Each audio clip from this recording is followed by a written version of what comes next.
Hello， 大家好，我是 Jenny， 欢迎回到金钥匙房产税务频道。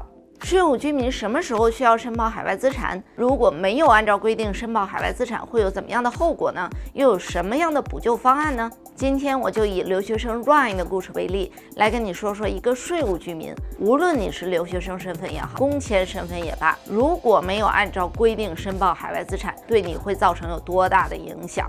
而 Ryan 此时也正因为一笔未申报的海外资产，令他的移民申请受到阻碍。如果你是第一次收看我们的视频，如果你对如何省税又赚钱的干货知识感兴趣的话，一定要关注我们，同时不要忘了点赞、转发、评论。好了，言归正传，今天故事的主人公 Ryan 到底遭遇了什么样的海外资产申报问题呢？跟他的移民申请又有什么关系呢？我们就从一大笔被加拿大拒收的买房款说起。精彩故事马上开始，千万别走开哦！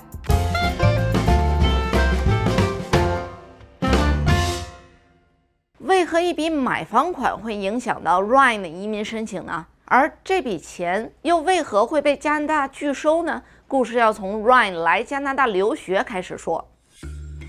Ryan 的父母呢，几年前用儿子的名义在国内买了一处房产，用来投资，同时呢，也为他日后留学加拿大做资金上的储备。不过呢 ，Ryan 对自己这处名下的房产完全不知情。6年前呢 ，Ryan 留学到加拿大，因为并不知道自己国内有资产呢，所以他也从来没有想过要做什么申报。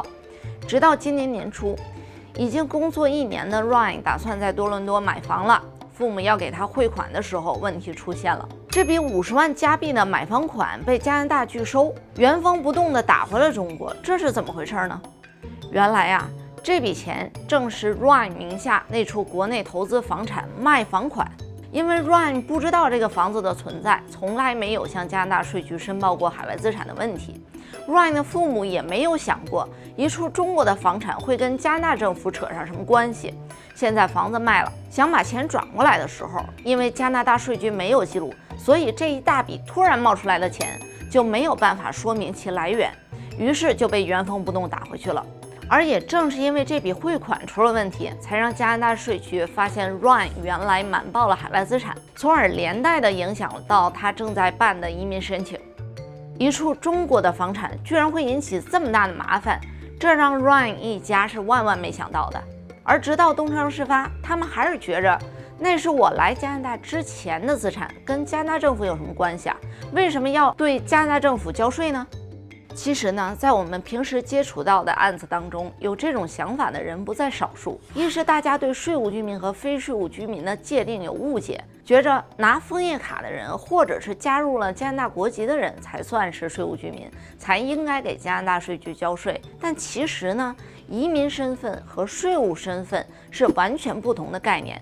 如何界定是不是税务居民呢？只需要看你的生活、工作关系重心到底在不在加拿大。如果你是在加拿大留学，或者长期在这里工作，又或者你的重要家庭关系在加拿大的话，就可以算是税务居民。而如果你的生活、工作重心已经不在加拿大了，那么即使你有枫叶卡，或者即使你是公民的身份，那么也可以被视为是非税务居民。而税务居民和非税务居民在很多事情上的处理方式是不一样的，比如说像房产买卖呀、出租啊、免税政策都会有非常大的差别。如果你对这方面有兴趣的话，可以看我们其他的视频。除了大家对税务居民和非税务居民的界定有所误解，导致申报海外资产时候有一些错漏的情况外，还有一种最为常见的想法就是，如果我不报的话，加拿大税局会知道吗？少报一些行不行啊？多报一些行不行啊？如果你少报或者不报海外资产，那么会产生的直接后果就是，你将来想把这笔资金转入加拿大的时候，无法对未申报的资产来源做出一种合理的解释。这就跟我们故事里的主人公所遇到的情况一样了。而有些人会说，那我之前多报一点，我把我亲戚朋友的资产全算我自己头上，到时候我想转多少转多少，这不就有富裕了吗？如果你是这么想的，同样也存在问题。因为加拿大税局呢会期待着你这笔资产产生收益的那天，一旦你在合理的时间内没有体现出这块的收益，税局就会纳闷了，会好好的研究一下你这些资产为什么没有产出呢？最终的后果和少报和不报是一样的，都会为日后的隐患增加你报税被查税的风险。作为专业的会计师呢，我们建议最好是按照规定真实的申报，原因有这几方面。一呢，无论你是否申报以及申报的具体细节，税务局都会长期记录在案。